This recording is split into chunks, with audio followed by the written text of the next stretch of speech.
सो चलिए गाइस, आज का हमारा टॉपिक है हाइब्रिडाइजेशन।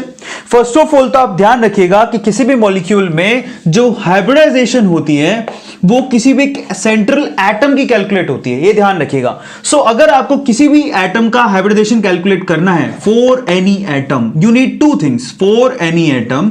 अगर आपको किसी भी एटम का हाइब्रिडाइजेशन कैलकुलेट करना है तो आपको सिर्फ दो चीजों की जरूरत होती है। पता नहीं बुक में बहुत बड़े बड़े फॉर्मूले लिखे होते हैं, किसी चीज की जरूरत नहीं है, आपको दो चीजें ध्यान रखनी है।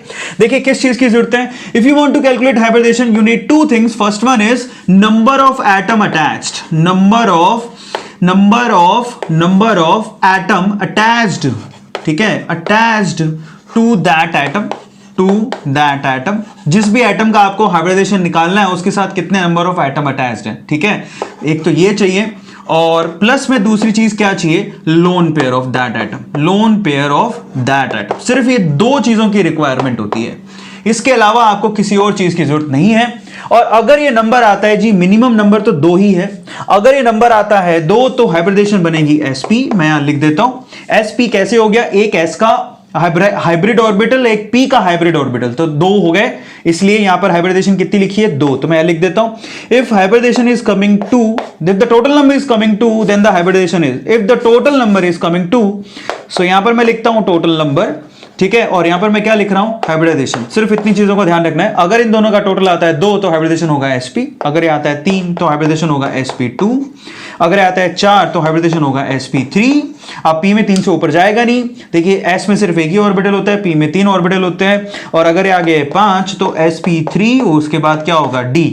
अगर आ गया 6 तो ये बनेगा sp3 एंड देन d2। अगर आ गया 7 तो ये बनेगा sp3 d3। इस तरह से चलता जाएगा, d 5 तक जाएगा, उसके बाद f आ जाएगा, ठीक है। अगर जाएगा ये 8 तो मैं यहां लिख देता हूं दिस इज sp3, ठीक है। तो ये 4 ही हुआ तो फाइनली क्या होगा, d4। बड़े बहुत ज्यादा हो गए, इतनी जरूरत पड़ेगी नहीं आपको।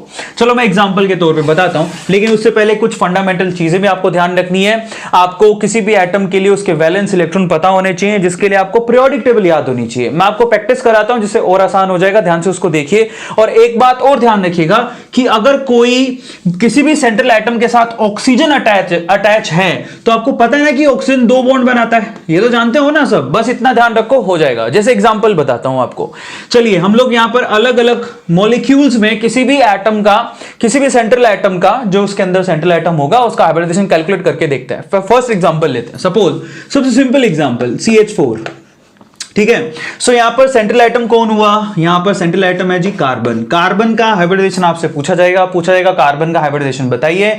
बहुत सिंपल है, ध्यान से उसको चेक करिए। सबसे पहले आपको क्या चेक करना है कि उस सेंट्रल एटम के साथ कितने नंबर ऑफ एटम अटैच है। तो यहां पर तो 4 एटम अटैच दिखाई दे रहे हैं, प्लस अब देखिए जरा ध्यान से, 4 लिख दिया मैंने, उसके बाद क्या देखना है, लोन पेयर कितने बचे। जनरली कार्बन के पास कुछ लोन पेयर बचता ही नहीं है, वो हमेशा 0 होते हैं ऑलमोस्ट 99% केसेस में। लेकिन फिर भी आप जरा सोचिए, कार्बन आता है 14 ग्रुप में, 4 वैलेंस इलेक्ट्रॉन उसके पास होते हैं और चारों उसने बॉन्ड बनाने में काम ले लिए, बनाए ना, यहां पे 4 बॉन्ड ही तो बनाए हैं। तो यहां पर लोन पेयर कितना हुआ जी, 0। तो टोटली कितना आ रहा है, 4, और 4 के रिस्पेक्ट में हाइब्रिडाइजेशन कितनी बनेगी, sp3।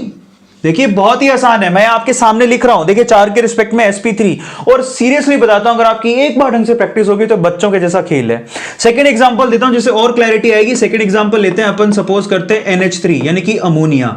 अमोनिया के केस में सबसे पहले आप चेक करोगे कि नंबर ऑफ एटम अटैच कितने हैं, टोटल हाइड्रोजन कितने अटैच है, सिर्फ 3। इतना सही तो काम देखना है, number of atom attach, central atom के साथ 3 हाइड्रोजन अटैच है। जरा ध्यान से उसको देखो, ये हमारा सेंट्रल एटम है जिसके लिए हमें हाइब्रिडाइजेशन कैलकुलेट करनी है, तो 3 एटम उसके साथ अटैच है। अब चेक करते हैं हम लोग को लोन पेयर। अब देखिए नाइट्रोजन आता है जी, यहां पर लिख दे, कार्बन आता है 14 नंबर ग्रुप में, तो नाइट्रोजन आता है जी 15 नंबर ग्रुप में। तो इसके पास वैलेंस इलेक्ट्रॉन कितने होते हैं जी, 5। अब जरा सोचिए, 5 वैलेंस इलेक्ट्रॉन थे जिसमें से उसने 3 काम पे ले लिए। किधर काम लिए, 3 बॉन्ड बनाने में। सो फाइनली कितने बचे, 2 के हिसाब से लोन पेयर कितना हुआ, 2 इलेक्ट्रॉन है, लोन पेयर तो एक ही हुआ ना, सबको समझ में आ गया। सो 2 इलेक्ट्रॉन बचे यानी कि लोन पेयर एक हो। लोन पेयर, पेयर का मतलब क्या होता है, 2 जोड़ी, 2 का जोड़ी, तो एक ही हुआ ना। सो फाइनली 3 और 1 कितना होता है, 4। अगेन 4 के रिस्पेक्ट में हाइब्रिडाइजेशन कितना निकल के आएगा, sp3। बहुत इंपॉर्टेंट है। यहां पर देखिए NH3 में भी हाइब्रिडेशन sp3 है, और हाइब्रिडेशन का मतलब होता है हमें हाइब्रिड ऑर्बिटल्स तैयार करने किस किस के लिए, बॉन्डेड पेयर के लिए और लोन पेयर के लिए, यह मतलब होता है इसका। चलिए अब नेक्स्ट एग्जांपल लेता हूं, एग्जांपल नंबर 3 H2O, ध्यान से इसको देखिएगा। अब यहां पर ऑब्वियसली सेंट्रल एटम कौन सा होगा, ऑक्सीजन, उसके लिए हाइब्रिडेशन कैलकुलेट करनी है। सबसे पहले बताइए ऑक्सीजन के साथ यहां पर कितने नंबर ऑफ एटम अटैच हैं, तो 2 हाइड्रोजन अटैच है, तो यहां क्या लिखूंगा 2, सबको समझ में आ गया। प्लस यहां पर लोन पेयर कैलकुलेट करो, देखो ऑक्सीजन आता है जी ग्रुप नंबर 16 में, यस और नो, 16 में आता है, तो इसके पास वैलेंस इलेक्ट्रॉन कितने होते हैं जी 6 में से इसने कितने काम पे ले लिए 2, बचे कितने 4, तो लोन पेयर कितने बचे 4 इलेक्ट्रॉन है, तो पेयर तो हुए 2, तो 2 + 2 कितना होता है 4, और 4 के रिस्पेक्ट में हाइब्रिडेशन क्या बनेगा sp3, तो ये मतलब निकलता है इसका। क्लियर हो गया सबको। फाइनली यहां पर ऑक्सीजन का जो हाइब्रिडेशन निकल के आ रहा है वो भी निकल के आ रहा है sp3। दोबारा समझा देता हूं, ऑक्सीजन होता है ग्रुप नंबर 16 में, वैलेंस इलेक्ट्रॉन होते हैं 6 में से उसने 2 काम पे ले लिए, किधर बॉन्ड बनाने में, तो पीछे कितने बचे 4 इलेक्ट्रॉन से पेयर कितने हुए 2, तो यहां पर 2 एटम अटैच हैं और यहां पर 2 ही उसके पास लोन पेयर है, तो टोटल कितना हो गया 4 के हिसाब से sp3। इतना आसान, यहां सामने लिखा है उसके हिसाब से काउंटिंग करनी है। चलिए 4th एग्जांपल लेते हैं और क्लैरिटी आएगी। थोड़ा सा डिफिकल्ट एग्जांपल की तरफ चलते हैं। सपोज आपसे पूछ लिया यहां पे, सपोज IF7, तो अगर IF7 में से पूछ लिया आपसे कि यहां पर IF7 में जो आयोडीन है उसकी हाइब्रिडेशन आपको कैलकुलेट करनी है, तो बड़ा आसान है। सबसे पहले तो नंबर ऑफ यहां पर एटम अटैच, आयोडीन के साथ एटम कितने अटैच हैं 7, सही है, प्लस लोन पेयर चेक करो। देखो आयोडीन जो है ग्रुप नंबर 17 में आता है, यस और नो, मैंने सारे एग्जांपल दे रहा हूं आपको, ग्रुप नंबर 17 में आता है, और अगर ग्रुप नंबर 17 में आता है तो वैलेंस इलेक्ट्रॉन कितने हुए जी 7 में से इसने टोटल 7 ही इलेक्ट्रॉन यहां पर बॉन्ड बनाने में काम लगा लिए ना, F के साथ देखो 7 ही हैं, तो 7 में से 7 ही बॉन्ड बनाने में काम लगा लिए, तो पीछे कितने बचे 0, तो यहां हुआ 7 के हिसाब से देखिए चेक करिए 7 के हिसाब से कितने हुए sp3d3, तो sp3d3 ये इसका हाइब्रिडाइजेशन हो गया। अब देखिए इतना आसान है, सबको समझ में आ गया। सो इस तरह से आपको कैलकुलेट करना है।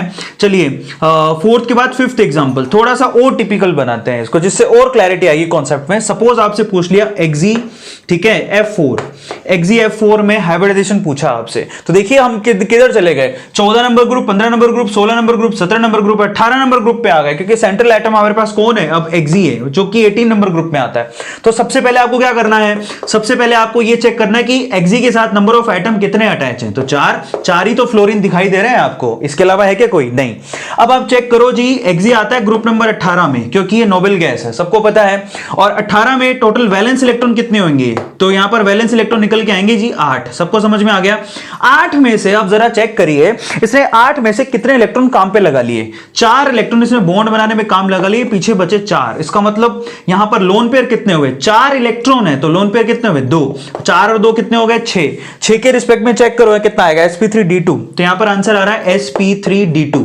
अब देखिए इस तरह से फुर्ती से हमने 5 एग्जांपल कर लिए, और थोड़ा सा टफ एग्जांपल पर चलते हैं जिससे आपको और ज्यादा क्लैरिटी आएगी। तो यहां पर 5 एग्जांपल सबको समझ में आए।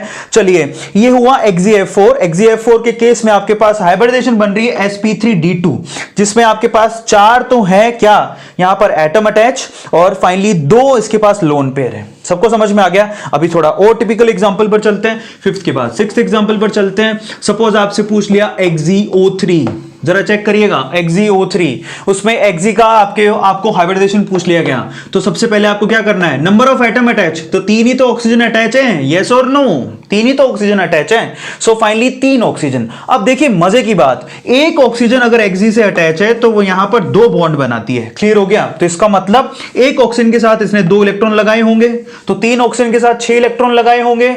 अब जरा चेक करिए, एक्सी आता है जी 18 नंबर ग्रुप में, वैलेंस इलेक्ट्रॉन उसके पास होते हैं 8, एक ऑक्सीजन के साथ 2 इलेक्ट्रॉन, तो 3 ऑक्सीजन के साथ 6 इलेक्ट्रॉन उसने यूज कर लिए, तो पीछे कितने बचे 2, यानी कि लोन पेयर कितना हुआ 1।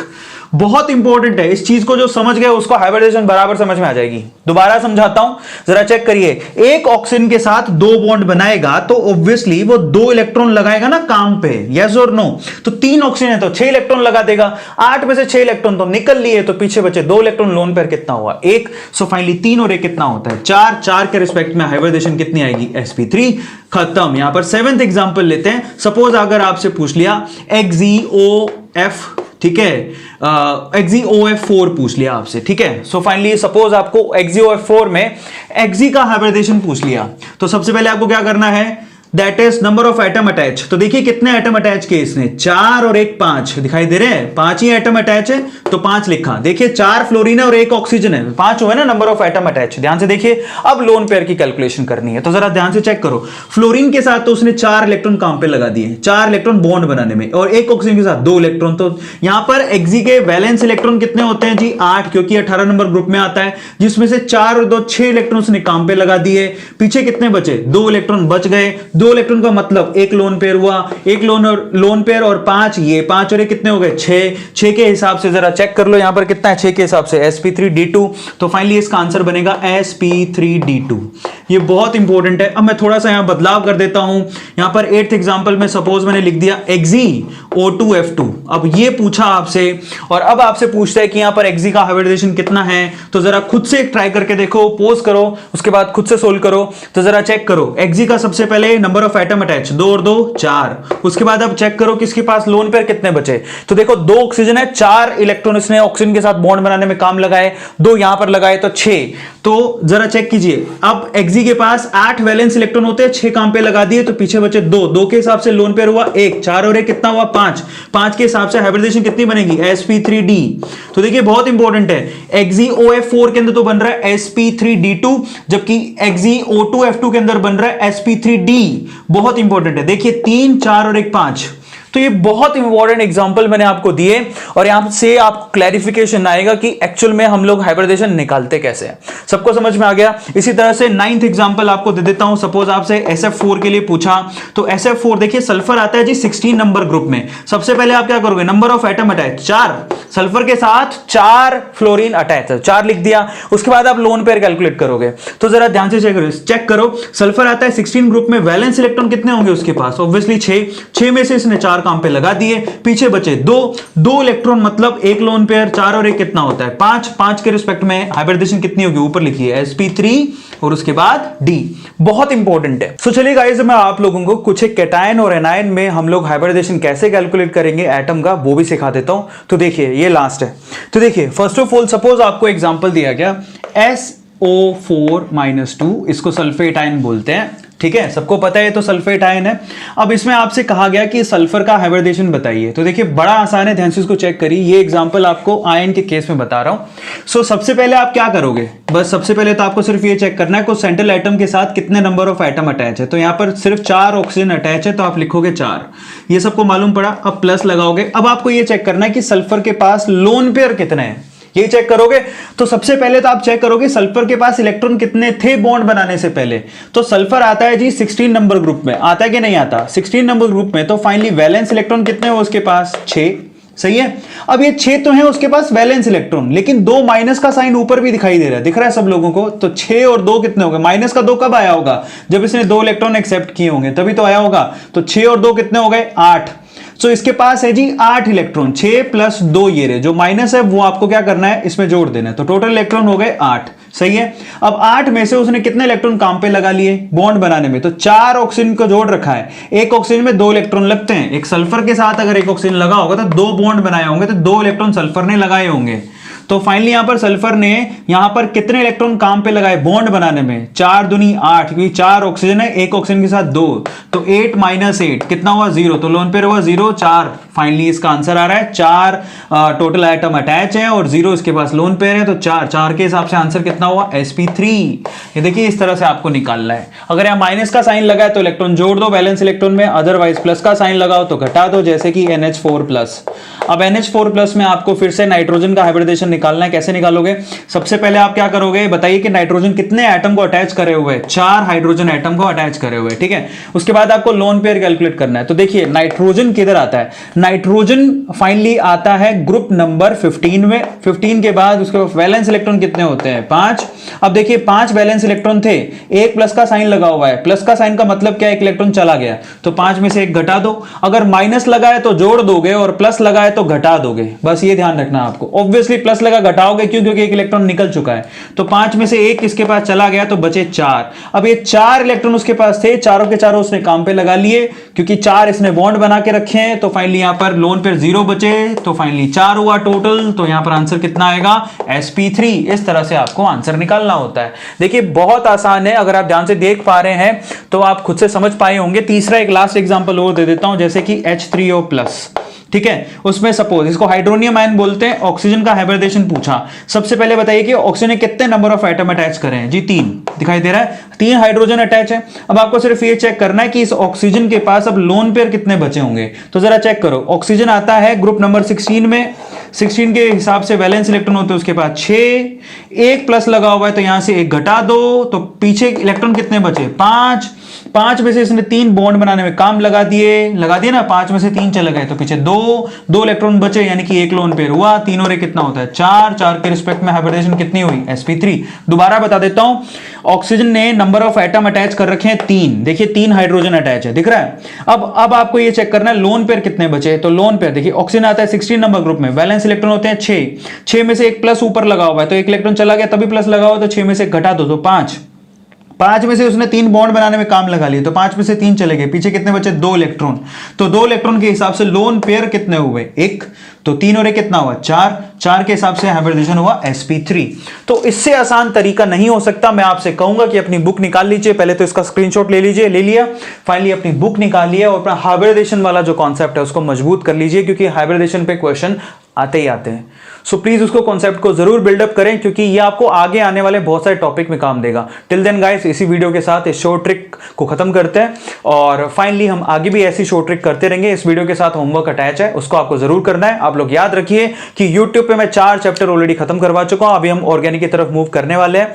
4 चैप्टर कौन से, जो लोग नए सब्सक्राइबर उनको बता देता हूं। Complete lecture, video lectures solid state के, सॉल्यूशन के, इलेक्ट्रोकेमिस्ट्री के, केमिकल बॉन्डिंग के अवेलेबल है। इसके अलावा पी ब्लॉक भी मैं खत्म कर चुका हूं अनअकैडमी प्लेटफॉर्म पे, मतलब टोटल 5 चैप्टर मैं फिनिश कर चुका हूं।